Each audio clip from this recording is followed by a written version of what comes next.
Welcome home, nephews. I need y'all to know that this is not a hype show. This isn't dating tricks. This damn sure isn't validation therapy. This is guidance for men who are tired of losing sleep, losing clarity, and losing themselves trying to be liked instead of respected. Tonight, we're talking about how men with principles move, how men with standards operate, and while most of your frustration isn't bad luck, it's bad structure. See, look, if any. A man with no standards negotiates everything, nephews. His peace, his time, his boundaries, and his self-respect. And then he wonders why people don't take him seriously. Look, men with principles don't argue for their worth. They don't chase confusion, and they don't explain themselves into exhaustion. They move with intention, and whoever can't keep up gets left behind without the drama. Now, my name is William. I'm one of your favorite uncles. Johnny, go ahead and introduce yourself for everybody tonight. So what's up, guys? I'm Johnny Dumbbell. I'm a personal trainer and life coach here in not so beautiful Pittsburgh. You'll notice behind me, the Christmas lights are already down. I took those down before. Reason being, look, we have to be able to move as men. And by moving as men, that means we got to move forward. We can't linger on to the holidays. We can't keep our Christmas lights up all year round. And I'm talking to you, Youngstown, and I'm talking to you, Pittsburgh. You can't leave them up all year, all right? And by the way, I'm going to say something very controversial right now. The cookie table was invented in Youngstown, not Pittsburgh. I will fight you on this. Nephews, if you're tired of mixed signals, emotional chaos, and calling self-betrayal loyalty, then stay locked in. And if you're still trying to be chosen instead of choosing wisely, this conversation tonight, it might sting a little, but it'll also do you a little good. Now, Johnny, what's our first question tonight? Well, and that brings me to my next point. You know, we're here to tell you as the uncles who are your screw-up uncles. But remember, we screwed up so you don't have to. That means that if you talk to us, listen to us, and learn the morals to our stories, not only will you be entertained by some of the stupid shit we've done, but you might be smart enough afterwards not to do it yourself. All right, so we've got a couple of doozies tonight, man. We got a good one here. This is, let's see, we got, who is this? Mitch, I think. Yeah, this is Mitch. Now, Mitch says his ex messaged him after months. He says, my ex who left me, and I sent, my ex and I sent each other a message after about 4 or 5 months of no contact. We had a little chat, and she felt guilty about how she treated me. Oh, yeah, how she treated me back then, even when I was always good for her. And she said that she isn't asking for anything. She also mentioned that a reason that she didn't reach out to me earlier was that she had once said she preferred separate ways. She apologized for everything and didn't even expect me to respond to her. Yes, she did. And texted me out of curiosity how I'm doing and just to say I'm sorry. She even mentioned feeling like she didn't deserve to chat with me at all. The chat ended, and we haven't said a single word. And I said she was a hero for me back then. Just a heart reaction was all I got. Really? I'm not sure what I should do next. Should I try to chat with her sometimes? And what kind of message? Maybe asking how she feels now after letting everything out. Maybe leaving her alone. Be honest, guys. I watch your show all the time, and I know you'll give us the best advice. Wow. So, nephew, first of all, thank you for writing in. We appreciate this. This is what we're here for, to be of service. Now, I need you to understand something. This message, it wasn't closure. It was relief seeking. Nope. She didn't come back to rebuild. She came back to unburden her conscience. All right, that apology was for her, nephew. It was not for you. And the line, I'm not asking for anything, is almost always followed by wanting access without responsibility. So we talk about red flags, and that was even in the thumbnail for my link, guys. And the thing that I'm saying here is, are you telling me that the woman who left you because you were because she was bored with the situation, or she was bored with you, or whatever it was. She was the one who ended the relationship. And suddenly 4 or 5 months later, she feels like she owes it to you to give you an apology and some sort of a half-ass explanation. Gentlemen, and let me just tell you, gentlemen, your ex-girlfriend almost never feels like she owes you anything. So you are going to have to read between the lines on this one, pal. This girl did not message you because she felt guilty 5 months later. She didn't message you because she messaged you because she wasn't getting messages from you. She wanted to see how you were doing, if you had found somebody else, and is she prettier than her? Okay. Now, maybe not that specifically, but the point of the matter is she didn't text you because she owed you an apology, owed you an explanation, or even owed you a fuck off. She didn't feel like she owed you anything, brother. She is feeling you out for one reason or another. And I'm not going to go ahead and speculate as to what that is because I didn't get a whole lot of context here. But if I'm going to go with the top two, I'm going to say she needs something or she needs someone. And given the fact that she probably ended the relationship, you probably didn't want it to happen. You probably tried to hold on to it. She knew that you would more than likely be available for her, possibly even if you had moved on to somebody else. And I'm not saying that's true or false. I'm saying that this girl believes that she has that kind of, I don't want to say control, but influence over you. That's what it is. All right, nephew, let me give you a little bit of tough love. Because after all, we do appreciate you writing in. Here's what you need to understand. If she wanted you, she wouldn't be curious about how you're doing. If she respected you, she wouldn't reopen the door she closed just to feel lighter. All right. And if she, nephew, if you had truly healed, this wouldn't even feel confusing to you. You calling her a hero was you handing her emotional validation that this woman didn't earn. And honestly, if you're willing to give her that much, admiration, why do you think she messaged you? Now, maybe it's not because she wants your money. Maybe it's not because she wants your eggplant. It probably isn't. But if you're telling us that's the kind of validation you're giving her, then you just answered your own question. That's why she texted you. She needs to hear it from somebody who is hopelessly devoted to her, even if she knows that it's coming from somebody she has no interest in, no respect for, and no sexual biological attraction to. She wants to know that somebody thinks the world of her. And luckily, Mitch, that's you. Bruh. Or unluckily for you, though. Nephew, let me tell you what men with standards do here. It's real simple. It's easy. Nothing. Okay. No follow-up, no check-in, no reopening emotional channels. And I'll tell you why. Because men with principles don't re-enter situations where the terms haven't changed. An apology without changed behavior is nostalgia wearing a mask. Now, if she wants you, nephew, she wants back in your life, she will say it plainly. She will accept your standards without negotiation. And anything less than that, you got to understand this. It's emotional recycling. Now, silence here isn't punishment, Mitch. It's self-respect. And I'm going to need you to start respecting yourself moving forward a little more, nephew. And she already doesn't think you do. Yep. By the way, guys, ladies and gentlemen in the comments, I don't care which side you're on here, but if you've ever had an ex get back in touch with you for months after months of not hearing from him or her, tell us how you handled it. Leave it in the comments. And if you happen to know, what did they really text you for? What did they really get in touch with you for? Oh, Johnny, now I could answer this. You know that, and I know that, but I want to see it in the comments. I appreciate that, nephews. Give us the game. Let your uncles know. Hey, we need a software update every once in a while. Johnny, I'm always doing research, but I do a lot of my research with women. Yeah, I mean, hands-on always works the best. Well, look, let's talk about this for a second. All right. You had hit the nail right on the head earlier. You said she wants to see if she still has access to you.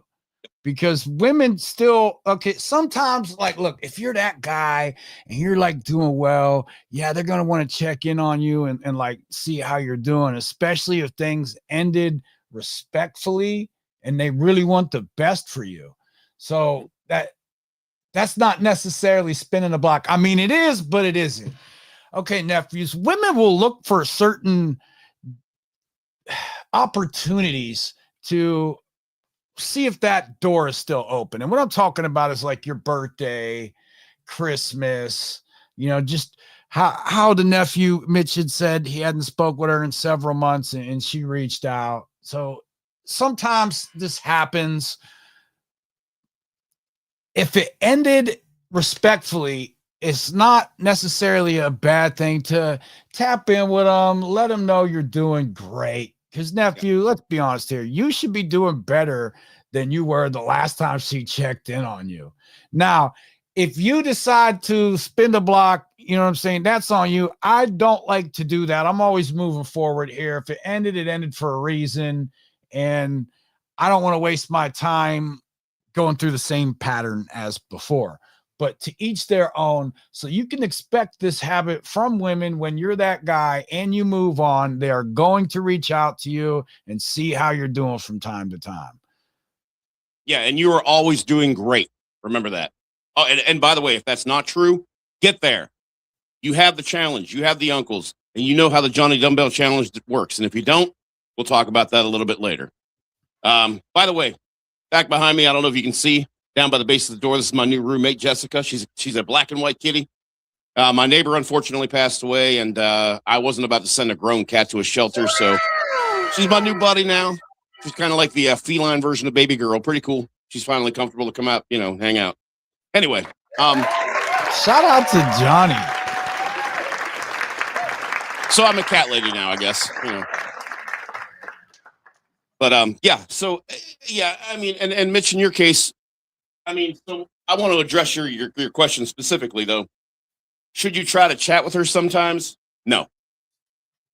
And what kind of message? The kind that you don't type. And maybe asking how she feels after letting everything out. Why on earth would you tell a woman all the feelings that you have stuffed down into your gullet after 4 or 5 months of her not giving enough? Honestly, 4 or 5 months of her not being willing to piss on you if you burst into flames, but now you want to let all your feelings out? What, so that she'll know what she did wrong to you and she'll feel terrible? Just like she didn't owe you any kind of apology or the explanation that she gave you, she also is not going to just take those feelings and say, oh, poor baby, let me go ahead and make everything better. And I'm going to go ahead and everything good that I did, I'm going to triple it. And everything bad I did, I'm going to eliminate. No, dude, that's not how that works. So at this particular point in time, I think that 4 or 5 months is gone. If you're not completely over this whole, pain and anguish part of it, you should be pretty soon. But I'm going to go ahead and tell you that no response is a response, and that goes both ways. And in this case, I say send her that response with no response. There's no point. There's no need. Nephew, she came back for release, not reconciliation. That message wasn't about rebuilding anything. It was about easing her guilt. All right, once she said sorry, felt unworthy, and got your validation, her nervous system calmed and she left again. All right, men with standards don't become emotional absolution boosts for people who already choose to walk away. All right, look, if she wanted you back, she would have said it plainly and accepted the risk of rejection. So I'd really like for you to understand that nothing about the situation has actually changed.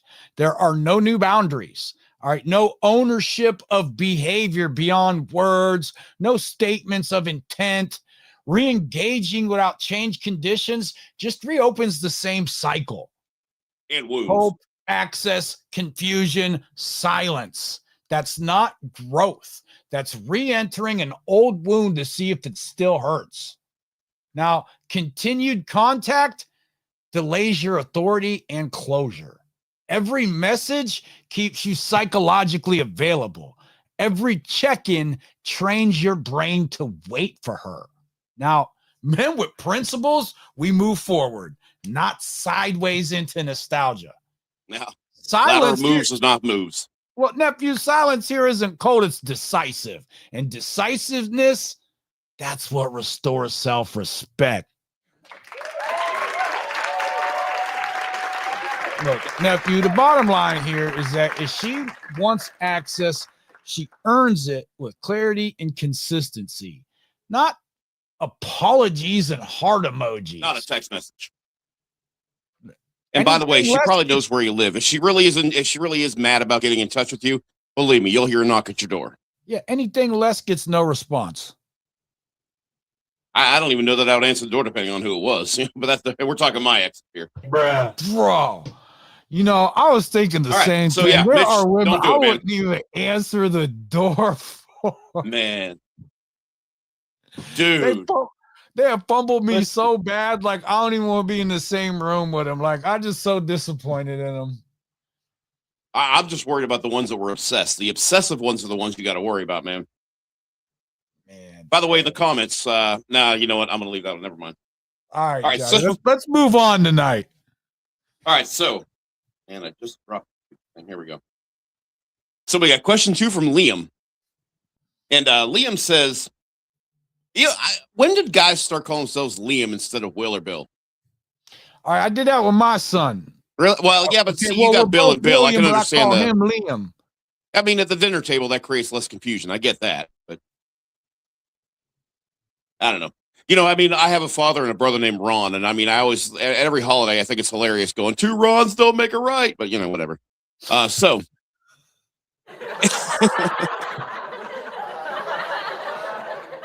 Look, I mean, with a name like John, I'm named after either a toilet or one who solicits ladies of the night. So, you know, I'm not having any more fun than they are. So Liam says, are you okay if your partner, and I think he means committed partner, still is in contact with someone they slept with? He says, I've noticed many men say that this is okay for them to, hold on. I've noticed that many men say that it's okay for them to still be friends with someone they dated and or slept with.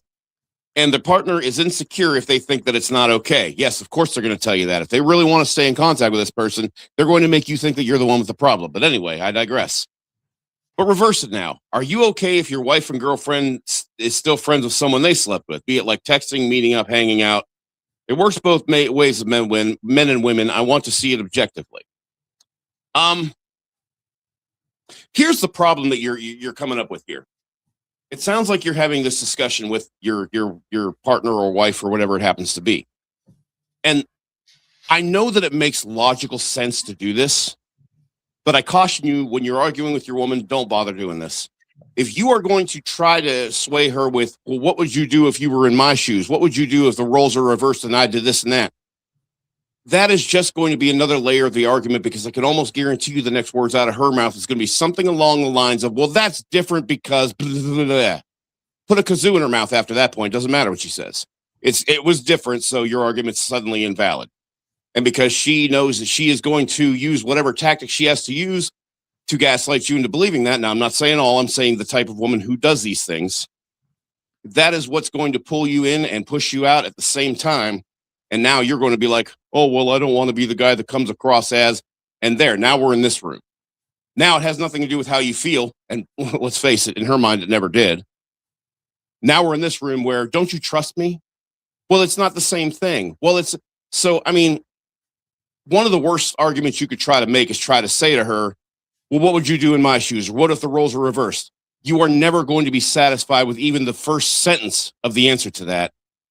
And when you're dealing with the type of woman who does these sorts of things, it's always different when the shoe's on the other foot. There's always some circumstance that could be an excuse. There's always something. So no, don't even waste your time with that. What you need to be focusing on is, does this behavior bother you? Is this a boundary for you? Because if it is, then you already know the answer. You need to move on. And we're not saying it's because she's a bad person because she still hangs out with guys she's banged.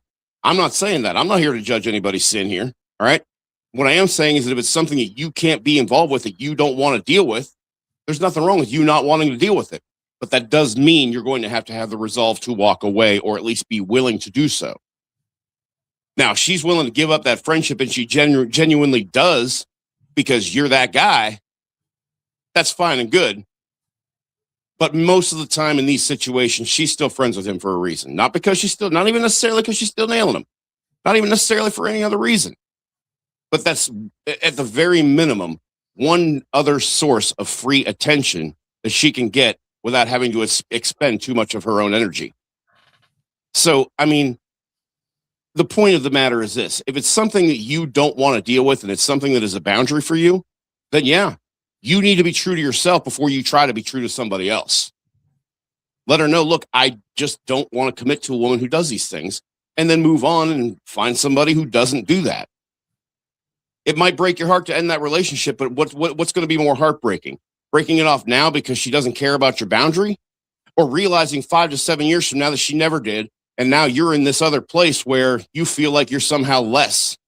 You feel resentful. You feel whatever it is that you're going to feel after however long of a relationship because you decided to choose humility over, or not humility. You decided to choose comfort over self-confidence and self-respect. That's not a good trade. Nephew, I just want to get this straight. You're asking us, your favorite uncles, if you should be okay with your woman still in contact with someone they slept with.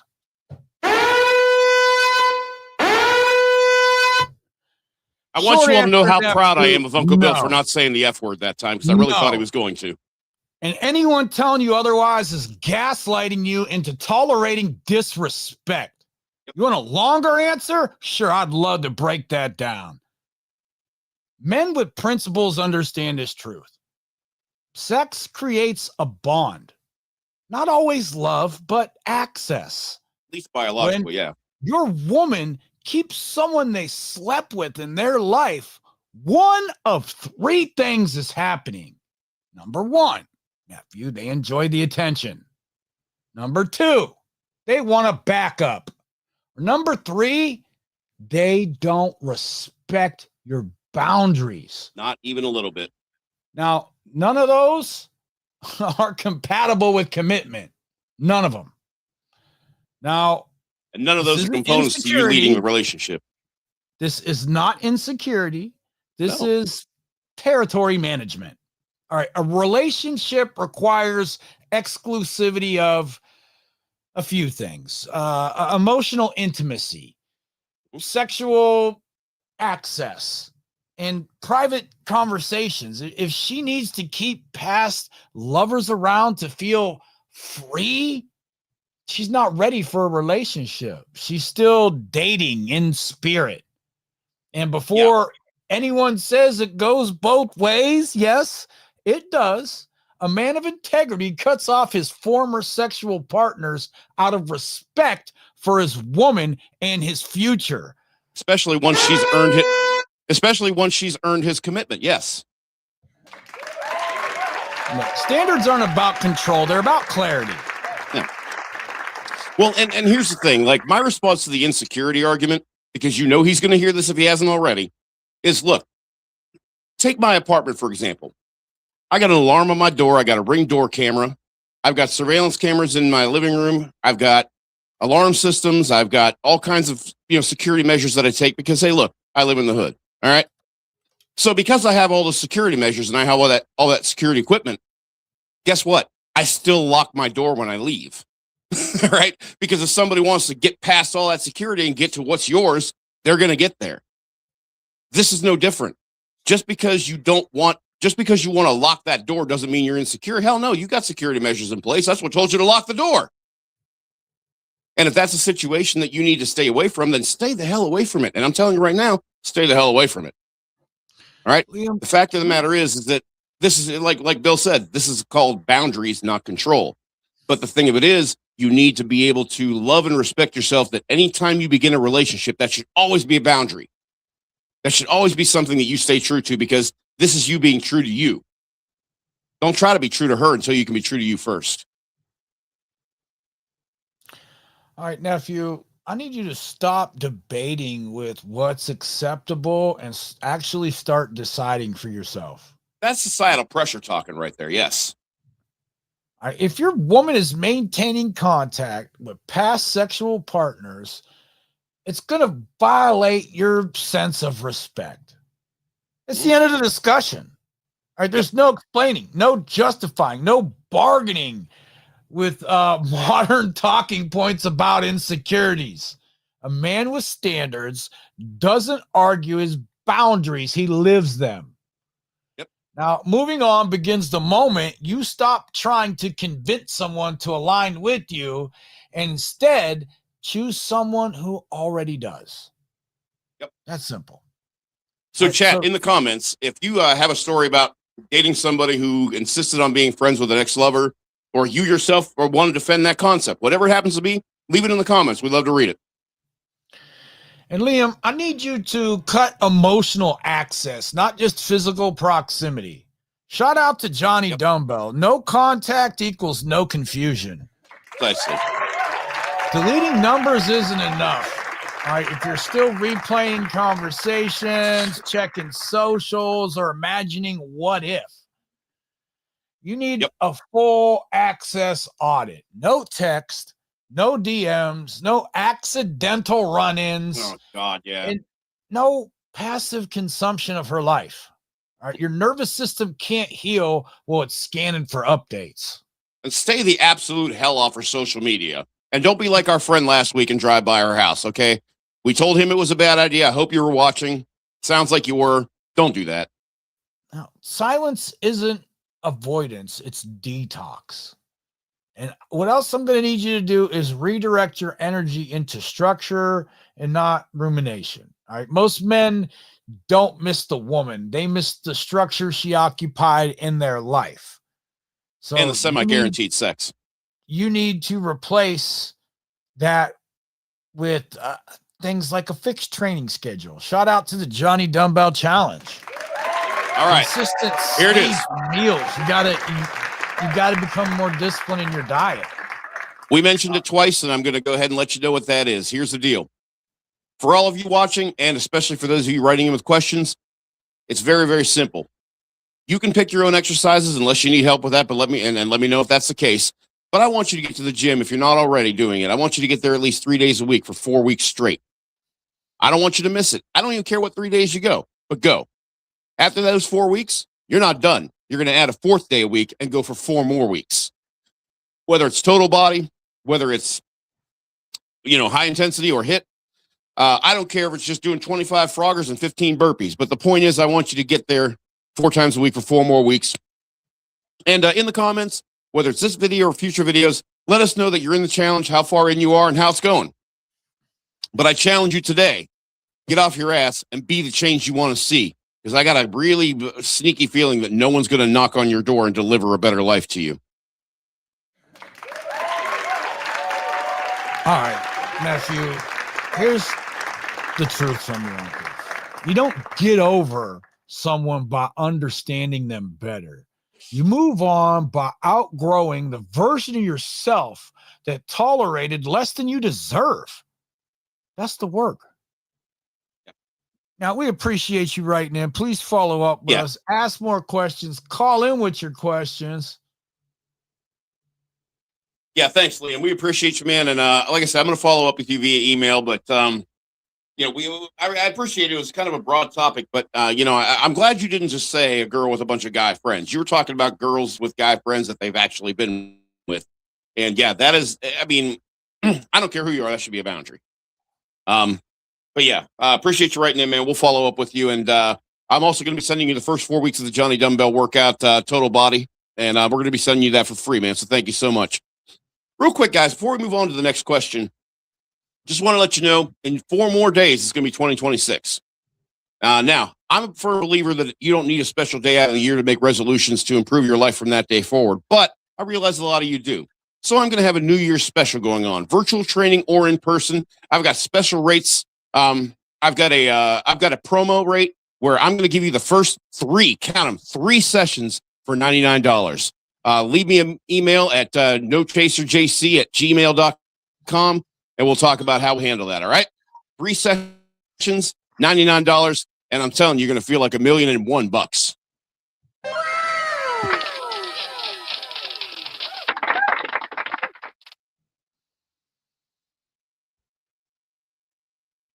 This cat hides under the couch all damn day, and she waits till I'm doing a podcast to start playing with everything.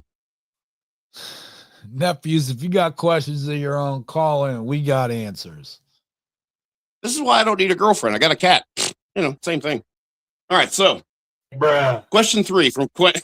Question 3 from Quentin.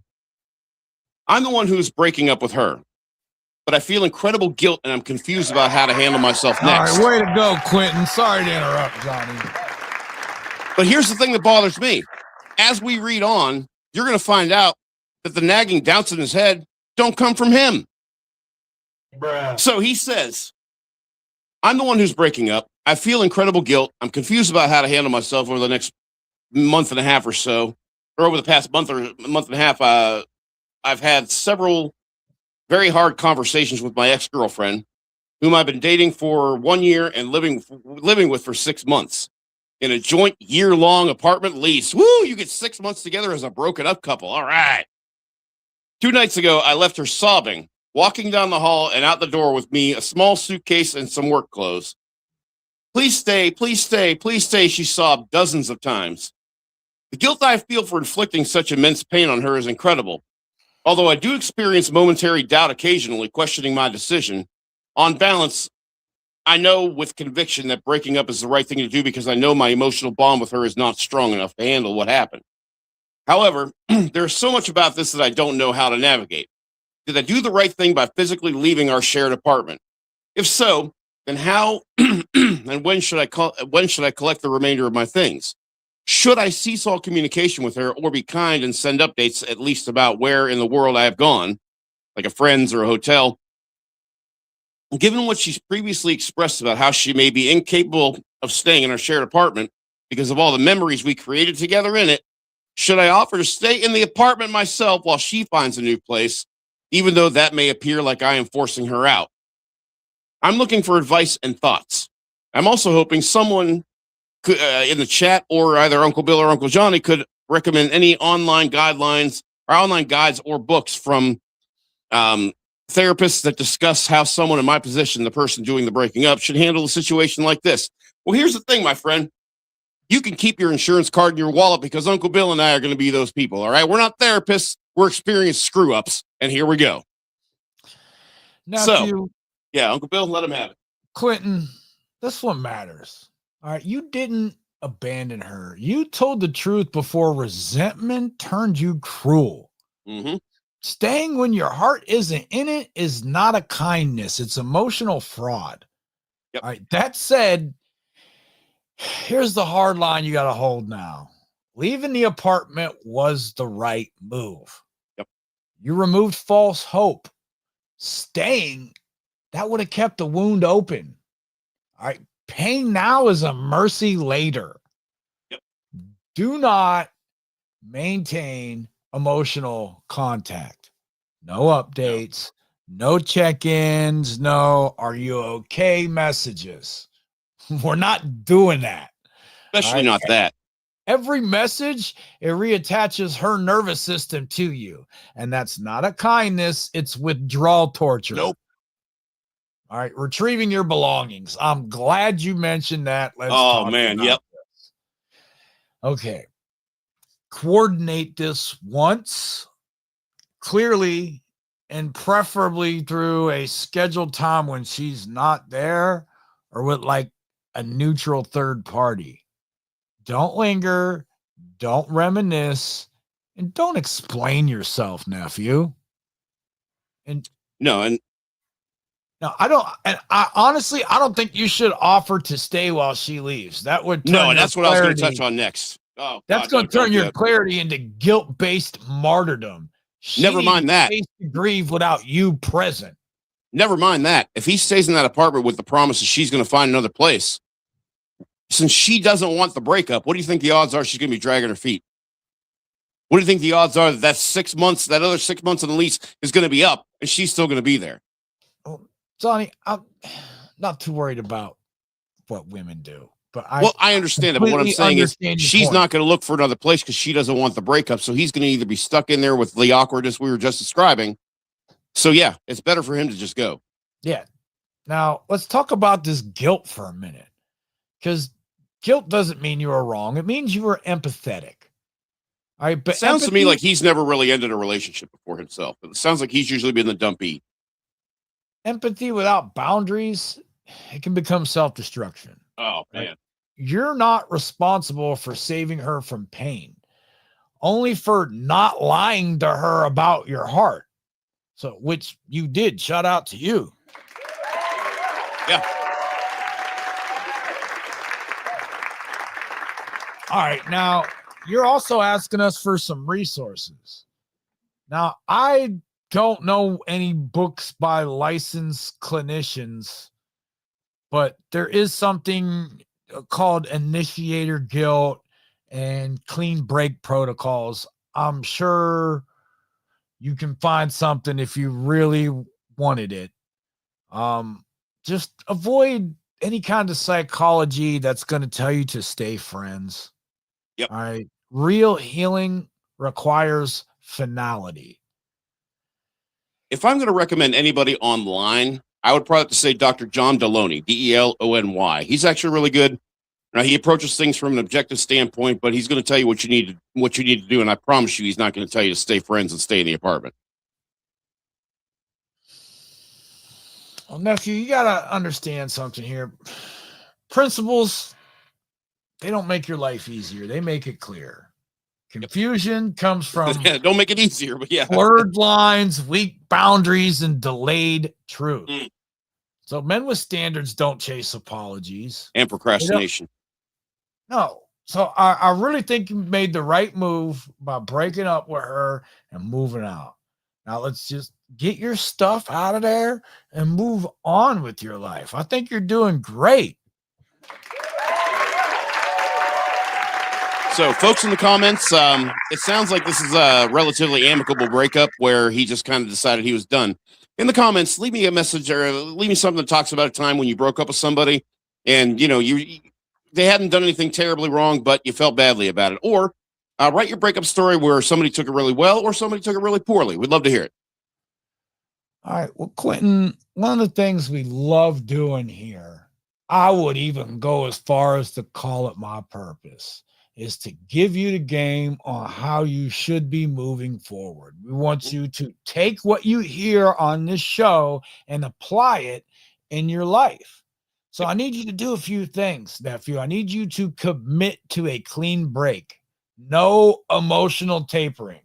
You've None. already made the decision. Now stand on it like a man. Look, you're not going to wean yourself off cigarettes. You're sure as hell not going to wean yourself out of this relationship.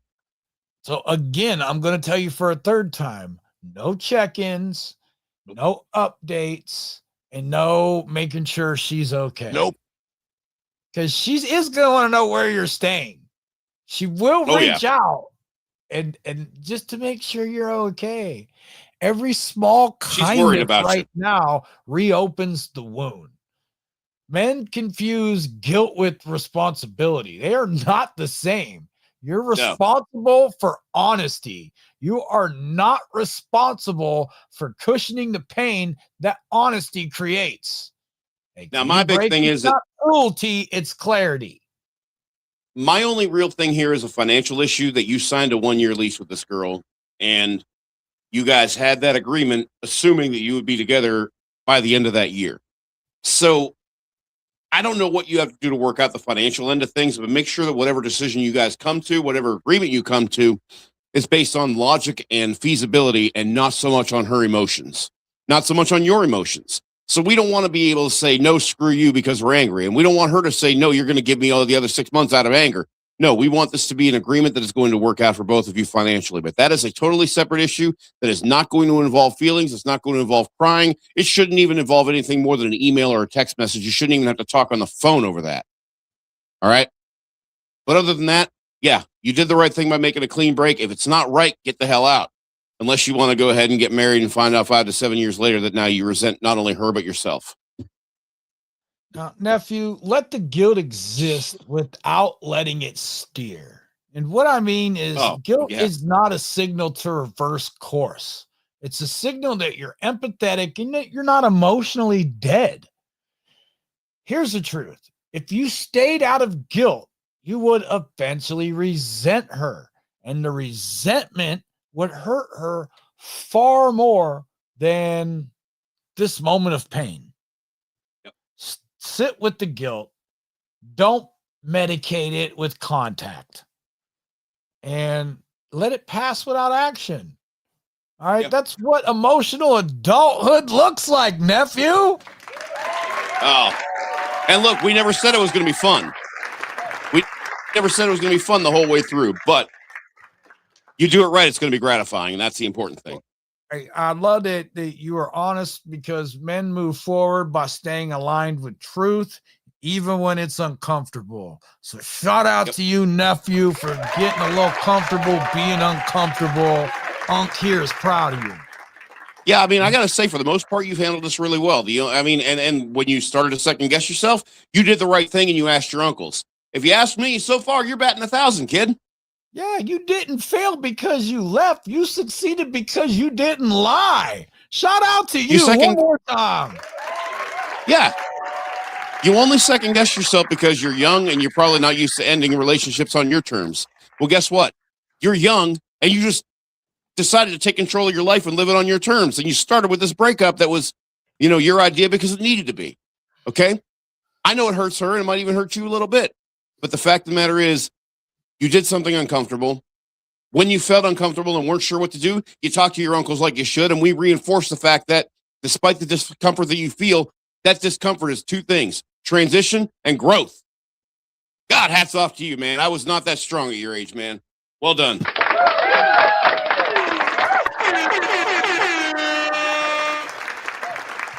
All right, nephews, we're going to be live for a few more minutes. If you young men, pay attention. Young men, I will tell you every time. Go ahead, Johnny. Sorry, we got a little delay here, folks. Yeah, when I tell you, young men, walk with your chest, lead with your chest. And when you say something, number one, you should mean it. And you should mean it enough to say it with your chest. And that's what this young man did. Now, he might have looked back a little bit. He might have been wondering, but hey, look, when you're inexperienced at putting your foot down because everybody all your life has told you you're not allowed to, the first few times it's going to be a little bit weird. And like I said, that's why we're here every Monday and Thursday night. We don't do it for money because, let's face it, we're not getting paid for this. We do it for you. All right? Shout out to you, nephew. Not until I get that endorsement. Not until I get that endorsement from Four Roses, because I'm drinking and I'm also paying for it. Nephews, I want you to understand this. Clarity will cost you people who benefited from your confusion. Apologies without change will test your discipline. And access without commitment, nephew, that's going to test your standards. Guilt can also test your integrity. Men with principles, we don't move on emotion. All right, we move on alignment. And we don't keep doors cracked for nostalgia.